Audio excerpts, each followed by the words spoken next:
The Why Me Project, an exclusive presentation of Faith Strong Today. We say to reach out if there is somebody that we should be talking to. Mm-hmm. And our friend Lisa had said, you need to talk to Alisha because she is probably the most incredible person in the world. Yes. It's a true story. It is a true story. So I'm excited for today.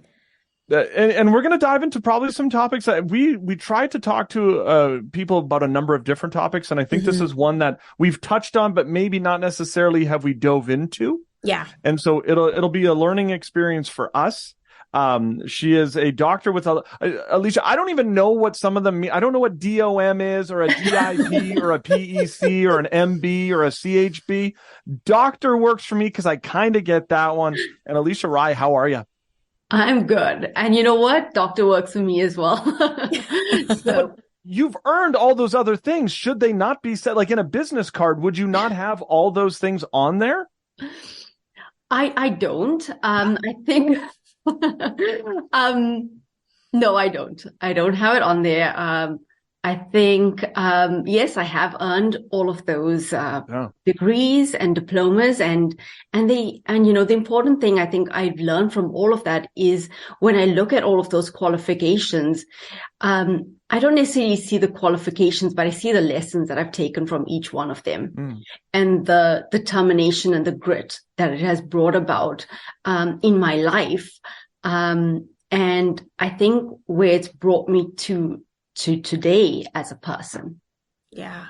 I think life lessons are a big thing, and every day is a learning experience. But that has to start from somewhere. And so Holly and I always like to ask the skill testing question, and that is, who are you and where did you come from? Ooh, that's a big question. So I'm Alisha Rai.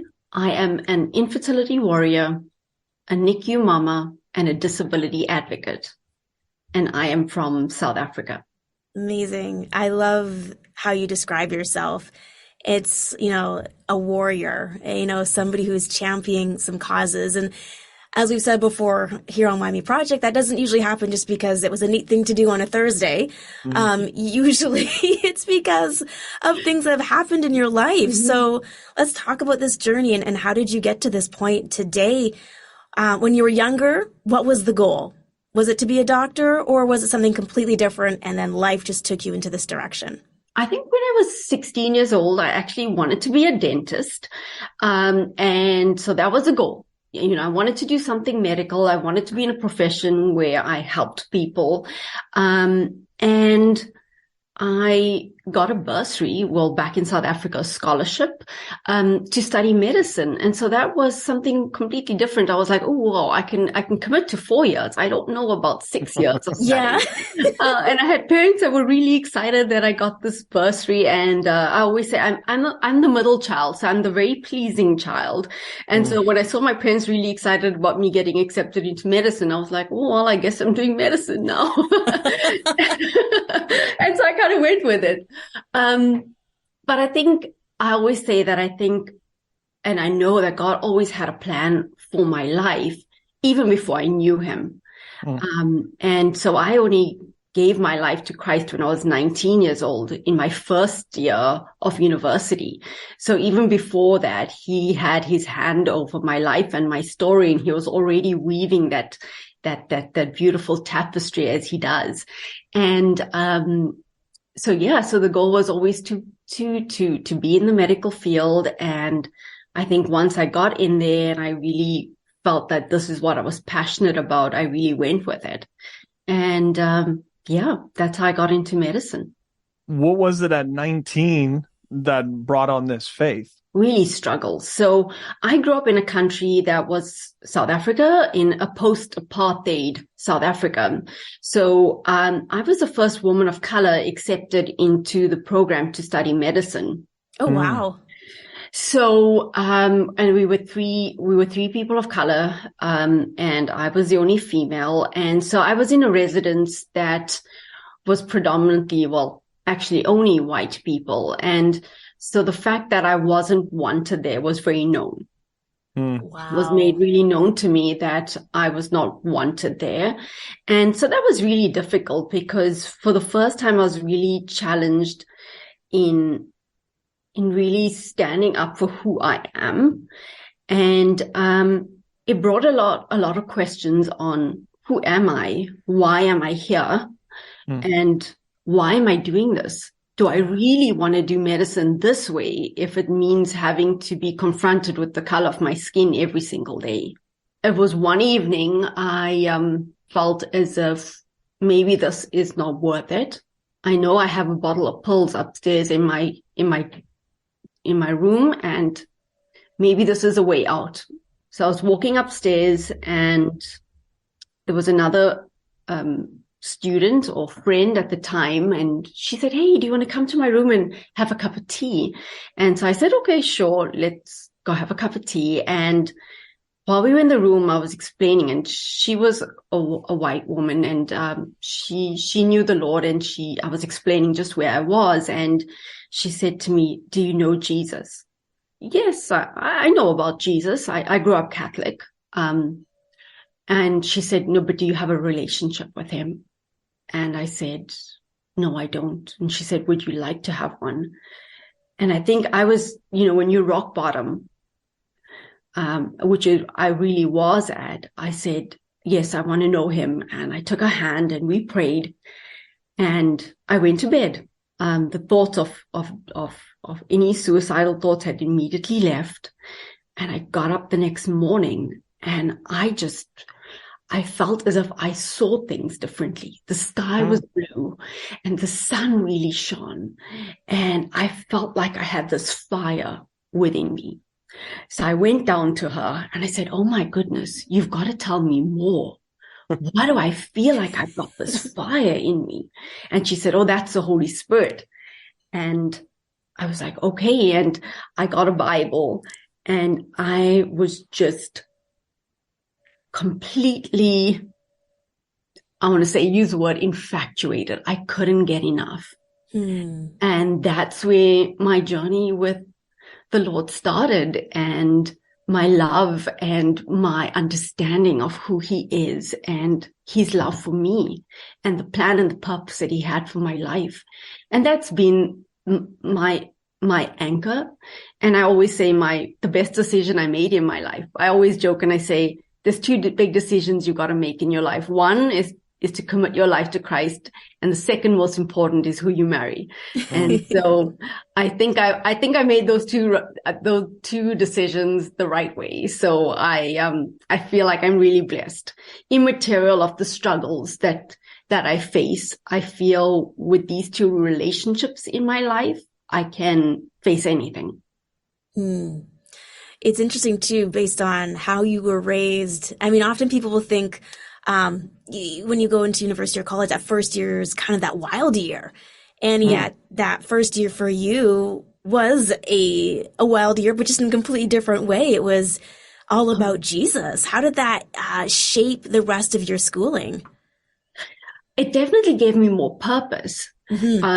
And I definitely felt more than just being thrust into, okay, well, I didn't just get a bursary and that's why I'm studying medicine. I really felt like this was God's hand over my life. And that if there was any obstacles that I faced, it was with a different perspective now that I looked at it, that I knew I can trust you and I know that you've got me. Yeah. And so that's how I was actually able to get through those 6 years. Because of course the challenges of being a woman of color in that hostel didn't change, but I realized that my value is not in my skin color. My value is in the fact that I am a daughter of the Most High God. Yes. Amen. I can totally relate to that. It's easy to get caught up in, I don't actually look like I fit in. And I've not had to live in South Africa in apartheid or post-apartheid. But even here, it's a struggle when you know that you are physically, visibly different. It can be another layer of challenge. Yeah. But, and I think that was just already the start of my journey with just never fitting in. And I've just never fitted in no matter where I've gone. I could be in a room at a conference and I look around and I'm like, oh, I'm the only woman of color here. Or, simple things. My husband is not Indian. And so even being in a mixed race a relationship, that is also something that I feel like God was just priming me for that. And my son, he is adopted. I carried him, but he's adopted and he's white. And so I feel like God just breaks down that barrier of that he does not see color, but it is the love that is the most important thing. Yeah. When you go through medical school, is there a point in time where you have to figure out, I'm going to be an ER doctor, or how did you decide as to which specific field you wanted to be in? I think for me, it was just really, coming to the point of realizing what I'm passionate about. And I love the emergency medicine aspect of it. And in South Africa, all doctors, when they qualify, are qualified as family physicians. So it's very different from the system here in Canada. And so I kind of just spent a lot of time in the emergency room. Because I had got my scholarship through the military, I worked with the South African Navy divers. And so that's where my exposure came in with diving and hyperbaric medicine as well. And so I realized, like, this is what I'm passionate about. And again, you just follow the big and small nudges along the way. And when you have peace in your heart, you kind of go with it, right? Sorry, you worked with the Navy too? I'll just see myself out. I just put my pants on today. Yeah, so we would do sort of search and rescue, and if there was anybody who got decompression sickness or got injured while they were diving, I would be the doctor on call for that. Yeah. Okay. Amazing. I'm really good at sinking. Is that is that a thing? That's not a thing. Oh man, I gotta work on it. But I do know a good doctor, Holly. Perfect. Thank you. So when did you then make the move from South Africa to Canada? In 2015. So it was really a combination of, a lot of different experiences. I realized that as much as I loved emergency medicine, that it wasn't really a lifestyle that would fit in being married at the time. My husband and I were married for about 2 years at the time, and it wasn't something that I could do. And I really wanted to be a mom, and Canada would probably send me about 2 or 3 emails every week saying, come to Canada. And so it was really enticing, just having that work-life balance. I had a lot of friends that were already in Canada and that, just spoke about, the amazing experience they had here. And so I thought, well, I'm up for a challenge, let's go, let's do this and let's see what comes off it. If we like it, we stay, and if we don't, we go back. And when we came in, we enjoyed it, and it just felt like home. And again, it was just the prompting of the Holy Spirit when you just feel like, okay, Lord, I'm open to where you want me to be and where you lead, and let's do it. Everything's a learning experience. So you're newly married, you're new to Canada. Was it hard to adjust to being here in Canada from South Africa? Of course, it's being South African, it's everything that right? Yeah. When you immigrate to a new country, it's literally restarting everything again and learning a whole new system. My husband and I, we often joke, it took us about half an hour just to buy bread and milk in the store, because we're like, what is going on? There's so many options here. Like, I don't even know what to choose. And so it was a steep learning curve, but, like I said, just doing it with my husband it made all the difference in the world, just having him with me. So it's not, it's something that we often talk about, like, hey, do you ever think we would go back? And to be honest, there's times, especially once my son was born, where I thought maybe we should go back to South Africa and be near family, because it's just my husband and I here. But to be honest, I think we know that this is home for us. This is where we need to be. Yeah. You mentioned that your husband, you guys are a mixed race couple. I've always been very fascinated by that. How did you guys meet, and were there challenges just getting to the altar? So I met my husband when I was 30 years old. And so at that time, culturally, as an Indian woman, that was really old. But, for me, it was really important that I married a man that shared the same values that I did more than anything. And I remember just praying a lot about my husband and of course wanting to get married and saying like, God, I'm going to trust you to bring the right person at the right time, to me. And in that year, in 2011, I read the book, Redeeming Love by Francine Rivers. Okay. And I read the book 3 times and I was just like, Lord, I'm going to trust you for my Michael. I want that kind of man. I want that kind of love. And I'm happy to be on my own if it's not going to be that kind of love and that sort of relationship. And I met my husband in a very Hallmark movie kind of way. A best friend of mine from high school, she knew him while they were studying at university, and she came to visit in Cape Town. They were going to get a hop-on, hop-off bus in town, and they were both running to catch this bus, and she ran into a glass door and broke her nose. Oh, no. Oh, my goodness. And she calls me, her doctor friend, and says, look, I need some help. I'm going to send my friend downstairs because I'm lying in the hotel room just trying to stop the bleeding.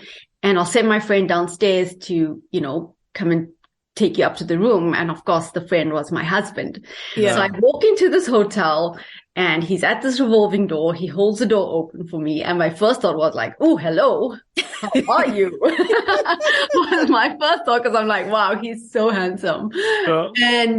And then I had to be like, no, Alisha, like focus on your friend. Yeah. And in the crazy part, I had already signed a contract to work on a cruise liner and I was leaving in 2 months' time. So I knew I wasn't going to be in the country. So I was like, you can't start a relationship like, oh, you can't even be interested in this guy. You've got things to do, you've got places to go, lady. Like, just stop.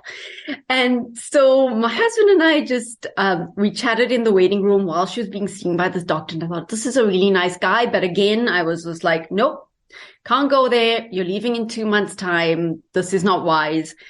And my husband, he really pursued me. He was just, let's just go for a cup of coffee. And I said, listen, I'm leaving in 2 months' time. I'm going to work on a cruise liner until I get to Canada. My paperwork is in. And he was like, that's fine. I just want to get to know you. And so we got to know each other in person for 2 months before I left. But at the end of, I would say within about like 4 to 6 weeks, he came to visit. I was not feeling well. He came to my apartment and he brought in some groceries and he did some shopping for me. Aww. And he walked in and I thought to myself, no one has ever done this for me. Yeah. And while I was standing in the dining room, I felt as if the Lord was just saying to me, this is your Michael. And I was like, okay. And I still fought it a little because I was like, but this is not going to work. Like, I'm leaving. I've got plans to go to Canada. And so we had a long distance relationship for 6 months. And when I got back from the cruise liner, he asked me to marry him. And I said, yes. Wow. And he was quite bold. He went to visit my parents on his own, visit my parents on his own. And the second time he visited my parents, he's like, look, I love your daughter and I want to marry her. And my dad's like, I just met you, buddy. What are you talking about? Yeah. But, so we had a very whirlwind, courtship. And, and in July, we celebrate 10 years of marriage. Oh, amazing. I love that. I imagine him hopping on like a rowboat chasing the cruise liner. Yeah. Yeah. Anyway, he obviously he has his own way of telling the story. He just said he knew everything in his gut was like, I got to chase this woman because if I let her go, my life is not going to be the same. I need to be with this woman. Oh, that's amazing. Yeah. Oh, I love that. Okay, I'm waiting for the Hallmark movie for this. Yeah, yes. So we talk about this Hallmark relationship, and you guys are married. You'd mentioned that you wanted to be a mom, and one of the things that you had said at the very beginning was that you are an infertility warrior. What does you having to be a mom and being an infertility warrior have to do with one another? That was my journey. In hindsight, that was my journey. So we were married, we were planning, I was on the cruise liner. My husband would come and go and visit from the cruise liner. We were coming to Canada. It was a really stressful time. And so part of me thought, well, I'm not doing anything not to get pregnant, but I'm not getting pregnant. But I thought, well, there's a lot of, stress right now. And you know what? Lord, I'm going to trust you. I'm going to trust your timing in this. And you've never let me down before, and I'm just going to trust you. And it just kind of went on. I did a few consults back in South Africa and kind of got reassurance from the doctor that everything was fine. Just keep going. It's just a matter of time. Yeah. Finally got pregnant in 2016 when we got to Canada. And I thought, oh, wow, okay. So it was just, stress, and I'm now in Canada, and we were so excited. We were celebrating our wedding anniversary. I said to my husband, we're going to be, you're going to be a dad. And we bought a home. I chose a room that my baby's room. And about 2 weeks later, I miscarried. Wow.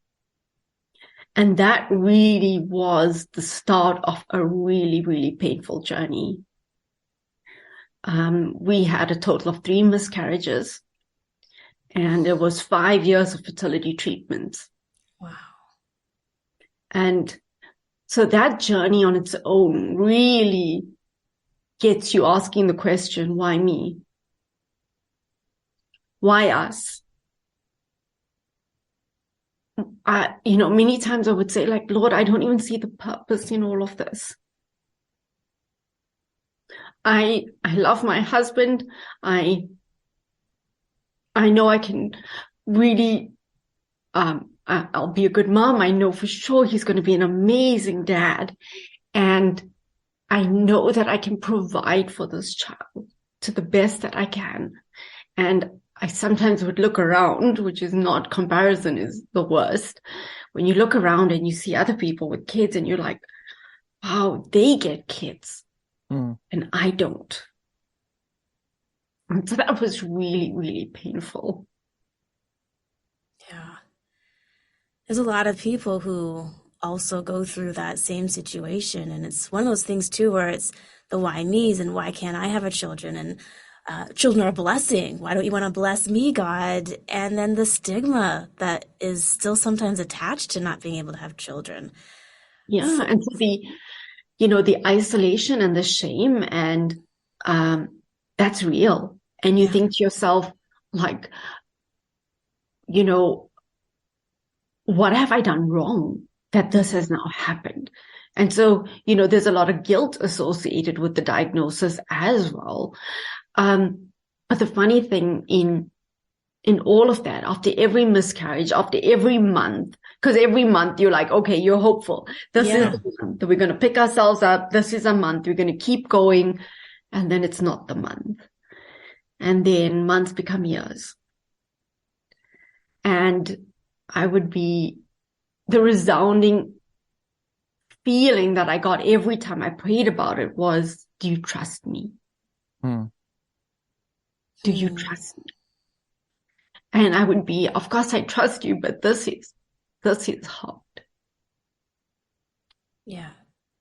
What do you say to a woman who's maybe going through that right now? Somebody who may or may not have a faith? I say the most important thing, if you don't have faith, is to find your village, other people who can support you through it. People who will just hold space for you and listen to you and not necessarily try to solve it or give you advice, but just hold space for you. Do you feel like giving up? Do you feel like, I'm tired of doing this? And is you giving up then giving up on God? Oh, for sure. And I'd be lying if I said I didn't want to give up many times. I would say to my husband, okay, that's it. Right. We're done. Yeah. We are just going to be the two of us. And that is it. I don't want to do this anymore. It's really taxing on my body to keep doing the fertility treatments. It's really taxing mentally, physically, emotionally, spiritually as well. You get to a point where you just like, Lord, I don't get this. I don't see the plan. I don't see the purpose in any of this. And I'm having a really hard time trusting you right now. And so I think those are probably the most honest conversations I've actually had with God, where I could really be honest with him and say, I really don't see how this is going to work out for my good. Yeah. So we know the story now. How did it transition from the fertility treatments to then you having a son? So we eventually got to a point with our physicians where it was like, well, do we actually pursue another fertility treatment? I was exhausted, and I just felt as if, there has to be another way, that we could build our family. And, right from the beginning, when my husband and I, were dating, we spoke about adoption. And that was always part of our plan. There was always something on our hearts that we would adopt. But you think, okay, we'll have biological children and then we'll adopt. Yeah. And so my husband he always said to me, after every failed cycle, he would say, I don't know what our family is going to look like, but I know we're going to have one, because love makes a family. And that. I hung on to that. After every cycle. And I would get mad with him. I'm like, I don't know how you see this, because this is not happening. Like 1 + 1 needs to equal 2. And we're not getting that, And so we thought, okay, well, let's look at adoption. Let's look at traditional adoption and see where that takes us, And so we spoke to a few adoption agencies, and essentially would be a long wait, another 4 to 7 years of waiting. And again, no guarantee that we would actually have a baby. Yeah. And I really wanted a baby. And the one day I was just on social media, and I came across this page, and it said embryo donations, embryo adoptions. And it really struck a chord. I was like, oh, what's this? And I started reading into it, and I eventually went to my husband and I said, hey, this is what it is. So it's couples who have gone through infertility that have embryos left over from their cycles that they don't want to discard and they don't want to donate to science. And they want to essentially gift to other couples who are going through infertility. And so my husband's like, I love this. And he's like, he said, I don't need DNA to be a dad. I just want to be a dad. And so I posted our story on Facebook, and the very next morning I get a message from a woman in Seattle, and she's like, I read your story, and do you want to have a chat? And so we got chatting, and they such amazing, incredible people. And at the end of the conversation, she's like, well, we want to give you the 2 embryos that we have left over from our cycle. And and so we were absolutely amazed that somebody would bless us with such an incredible gift. And so we got back onto the bandwagon of repeating fertility treatments, but now I had new energy. I'm like, this is it, right? Like, this is it. And so we transferred the 1 embryo, which is my son, and here he is today. Amazing! I didn't even know that existed. All on social media. Right? All on social media. I always say that social media has been my village of perfect strangers supporting me through the trenches, through infertility, through NICU, through everything that we've faced. Is just been women that I've connected with that have just really supported and carried me in a way that has been nothing short of incredible. So you say that you were a part of the NIC community as well online. Yeah. So clearly things didn't go as smoothly as you had anticipated.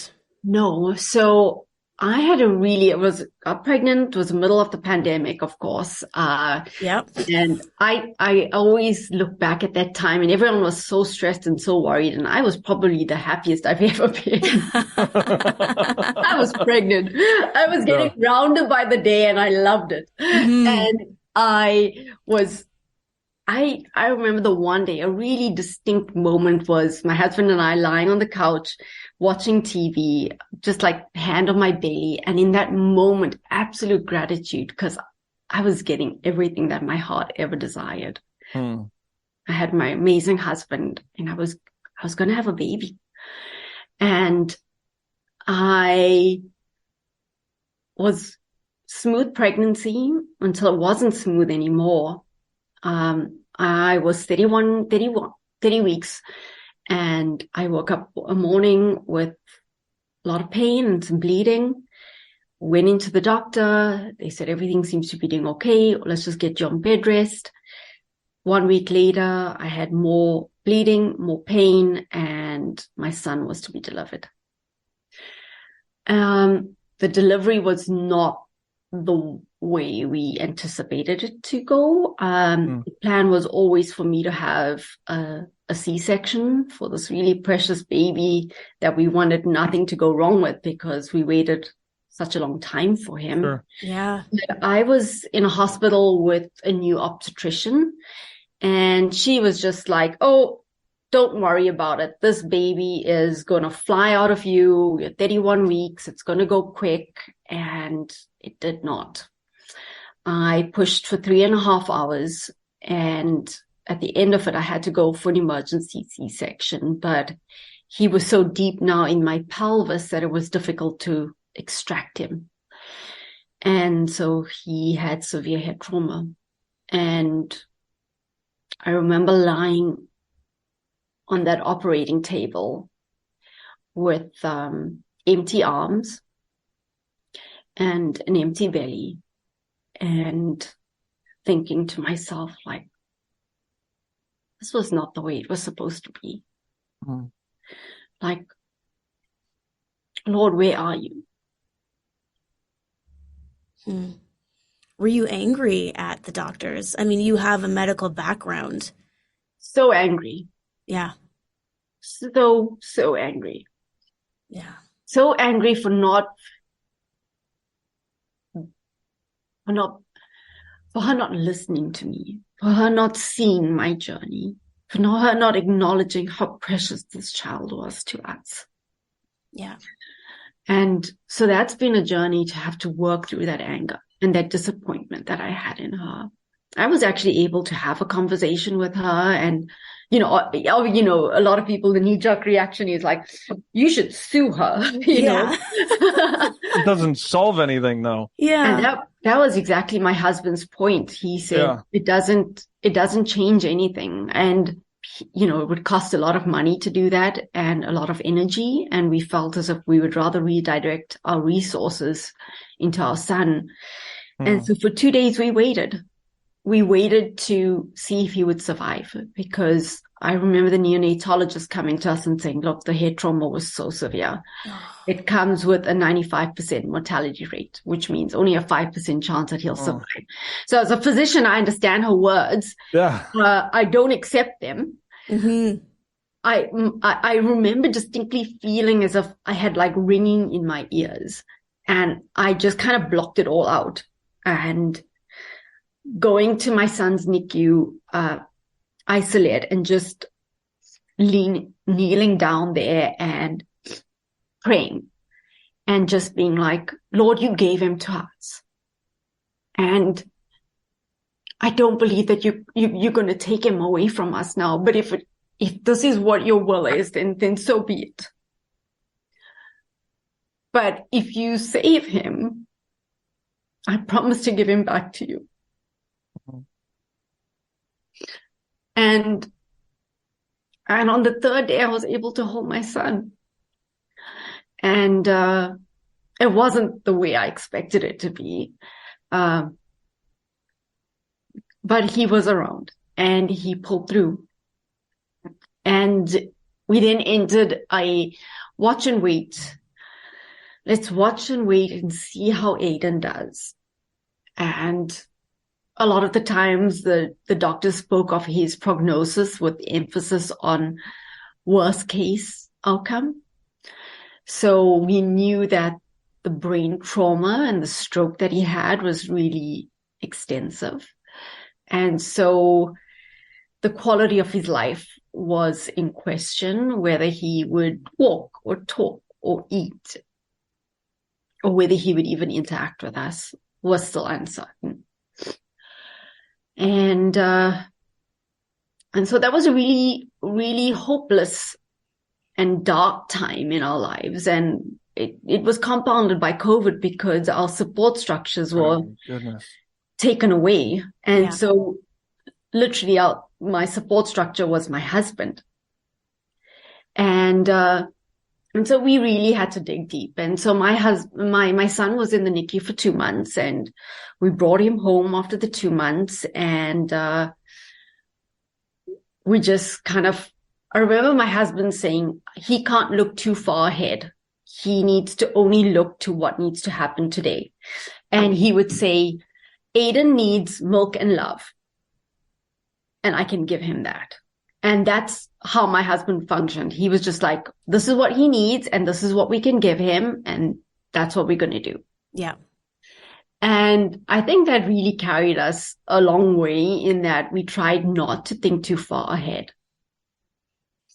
And then fast forward, when we got my son's diagnosis, I at 4 months of age, he was high risk for cerebral palsy because of the brain trauma and the stroke. And so we knew to look out for it. Of course, my doctor mind, every minute, I was just like, what did he do? Did he, like all of the things. And we started noticing that he would reach for items with his left hand instead of his right. And then I knew that, we got to get help. So I reached out to the physicians and they were like, yeah, sure, we'll get him from physiotherapy. It was still COVID. So we got 1 Zoom session every 4 weeks. That's it? That was it. And so essentially it would mean my husband holding the laptop, the physiotherapist showing me on a doll what I was supposed to do.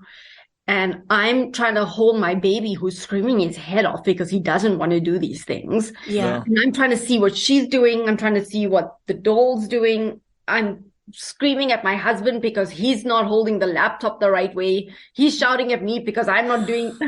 Oh my goodness. I remember going into the shower, putting on the water and just having the loudest cry and screaming session. And I'm like, Lord, where are you? We need help. And I got onto social media and I reached out to other moms and I was like, okay, I can't be the only one going through this. How do we get help? We eventually came across a clinic that was in Ontario. And I said to my husband, right, there's a clinic in Ontario. They're prepared to help us. We're going to pack up. We're going to move to Ontario because we got to do everything we can for him. And she said, oh, you know what? We're actually going to be coming to Calgary in 2 months' time. I was like, are you kidding me? What? Yeah. And so when the clinic opened, I always joke and I say we're the first through the doors and we haven't left. And so when my son was 6 months old, we started therapy with him, but we just went really hard with him, really intensive with him. And obviously that was when he was 6 months old. He's now 2.5. He is walking.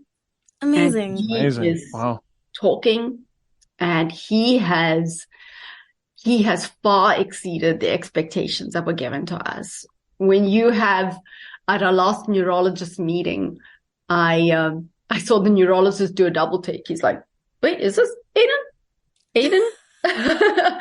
And it's just incredible to think that what was expected for him and how he's far exceeded that is just amazing.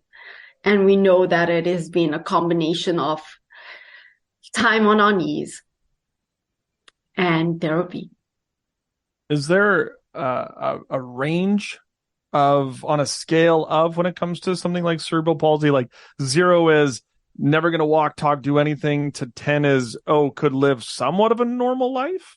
Yes. So there is a scale that is that kids are graded on with cerebral palsy. However, that scale only becomes really valid, I think, once they reach like the age of 1 to 2. So there's really hard to predict where they would fall on that scale. But what they do know is that when you look at a kid who's had extensive brain damage, you expect the scale to sort of be on the more severe side. Yeah. And I think that's what we were being primed for. Yeah. Is that I was still trying to be positive about this in the NICU, because here he survived, and I'm just like, well, he survived, he survived, so it's going to be okay. And I think they really try to stress that he would fall on the more severe side of the spectrum because of the extent of his brain trauma.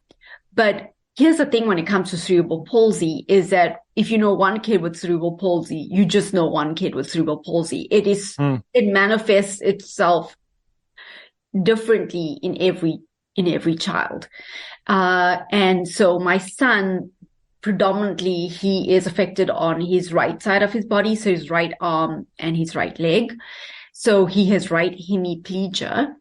And so one kid with right hemiplegia is different from another kid with right hemiplegia. So you're right in assessing that there is a scale. So you're going through all of this. And I mean, you guys could at any point in time just give up and say, this is what it is, and this is our lives. But then you guys also then decided to, or how did Hope for Cerebral Palsy then come about? Mm-hmm.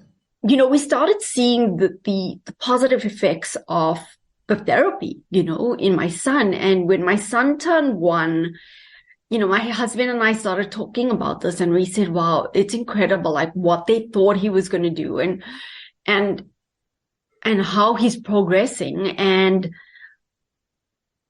we were in the fortunate position to be able to get my son into therapy every day. And that's what we did. There was never a question of if he needed it, whether we were going to get it. We did it for him. And so I started thinking about other parents in a similar situation and how it wasn't fair that they would have to choose between getting their kids therapy or maybe buying groceries that month. Mm-hmm. And how we are wasting valuable time in a child's life where we can really maximize their potential. And as I said, my husband and I started talking about it, and like, we should be doing something about this. This is not something that we should just sit on. And so we started feeling the stirrings of, we need to do something. Like with any big decision, there's always this back and forth. I'm like, oh gosh, starting a nonprofit, I don't know how to do that. Like, yeah, I'm a doctor. My husband's an engineer. Like, we don't know anything of this world.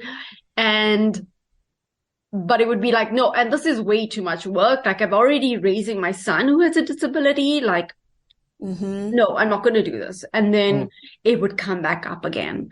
And I would be like, okay, Lord, like, what are you saying? Like, what do you want me to do here? And I think my heart has always been that if you lead me and if you provide, I'll do it. I'll be the hands and the feet. You just need to guide me through it, because I can't do this on my own. And I think that was always my heart's posture throughout infertility and dealing with my son, is that I can't do this on my own. Like, I need you. Yeah. And so the one day it was a series of events, but my husband and I spoke about it, and my husband's like, I really think we should be doing this. And I said, okay, well, but how? And we don't have the experience. We don't have the knowledge with it. And the one day I was just reflecting on our journey and whether this was the right decision. And I felt as if in my heart that God was saying to me that my pain wouldn't have purpose if I kept it in private. And so my entire journey. And so I was like, so you want me to share all of this? Wow, this is a lot. Like, this is heavy. And then soon afterwards it was, well, I can take my pain and turn it into something purposeful and turn my ache into action. And that's how Hope for Cerebral Palsy was born, really out of a place of pain and turning it into purpose. What is your hope for Cerebral Palsy? How do you want it to help the community? So we want to make early intervention, and I say quality early intervention, accessible for every child that has received the diagnosis of cerebral palsy. Because here's the thing, it's not that we don't get therapy, but it's not to the quality and the standard to make a difference in a child who has cerebral palsy. So in the first 5 years, when a child's brain is developing, that's where the maximum potential and what they call neuroplasticity. So the ability for the brain to shift and change is at its best. And so if we can get kids who have cerebral palsy, which is a motor disability, moving, we're actually able to recruit more neurons and get those pathways developed. And so that really impacts that child's quality of life and helping them reach that full potential. So if we can get kids in that critical stage getting quality therapy, then we've made the difference that I think we've set out for in terms of our mission. So then how can we get involved? Well, one would be obviously sharing this so people know about our organization, raising that awareness that this is that there are options out there, and that parents who have received that diagnosis of cerebral palsy can have hope. And the other is getting funding. And getting people to donate and sponsor their intensive therapy sessions. Mm-hmm. So awareness and finances.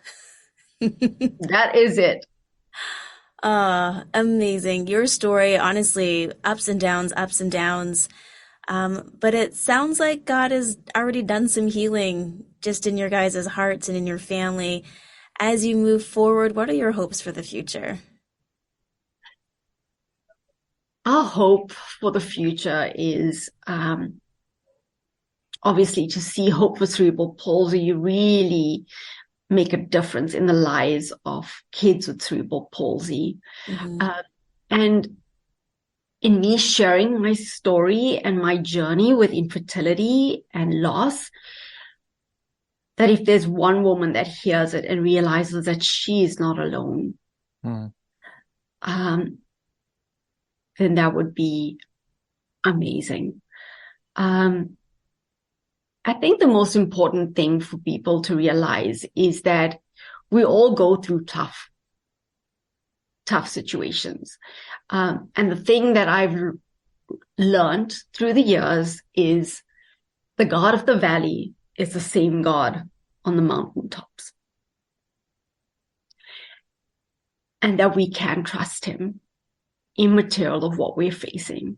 And I think that the other lesson that I've learned from all of this is instead of seeing my pain as something negative, I start seeing it as something that God is trusting me with, that he trusts me enough with it.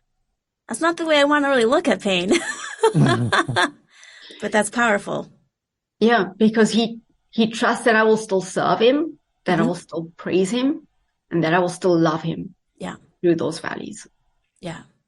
From Hallmark moments through those hills and valley moments at hope_for_cerebral_palsy, hopeforcerebralpalsy.com. Alisha, this has been an amazing time. Thank you so very much for sharing your heart and sharing with us today. It's a pleasure. Thank you so much for having me. And I look forward to chatting again soon.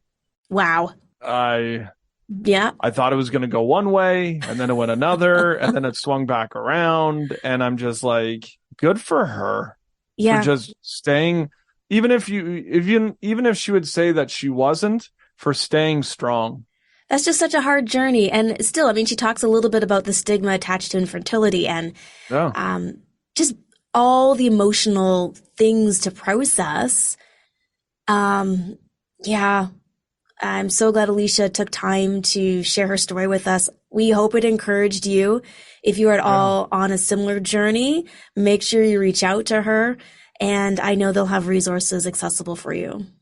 There is quite the stigma of it, but yet there's so many people that when you go through it or who have gone through it, that they're like, oh no, this was my story too. Yeah. We need to have that community of women who are getting together. And then a flip side to it, the husbands who are there to support, because a lot of times it's the women to get it. And then the husbands are like, well, how can I help? What you're sitting back on the sidelines. Yeah. They lost a child too.